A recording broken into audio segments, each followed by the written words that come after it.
A dactyl is a foot in poetic meter. In quantitative verse, often used in Greek or Latin, a dactyl is a long syllable followed by two short syllables, as determined by syllable weight. In accentual verse, often used in English, it is a stressed syllable followed by two unstressed syllables. The opposite is the anapaest. The Greek and Latin words I and dactylus are themselves dactyls.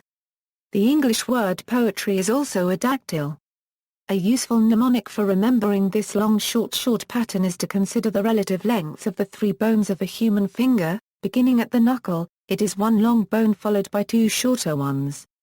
An example of dactylic meter is the first line of Henry Wadsworth Longfellow's poem Evangeline, which is in dactylic hexameter. This is the /forest prim/evil. The /murmuring/pines and the /hemlocks, the first 5 feet of the line are dactyls. The sixth are trichii. Stephen Ferry quotes Robert Browning's The Lost Leader as an example of the use of dactylic meter to great effect, creating verse with great rhythmic dash and drive. Just for a handful of silver he left us, just for a riband to stick in his coat. The first 3 feet in both lines are dactyls.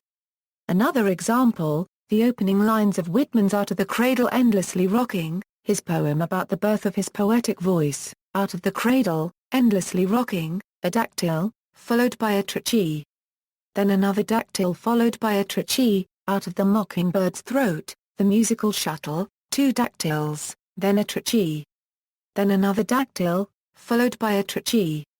The dactyl out of the becomes a pulse that rides through the entire poem, often generating the beginning of each new line, even though the poem as a whole, as is typical for Whitman, is extremely varied and free in its use of metrical feet.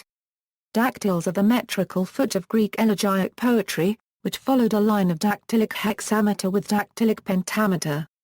References: Stephen Ferry, The Ode Less Travelled, Unlocking the Poet Within, Gotham, PA 84, ISBN A978-1-59240-248-9A.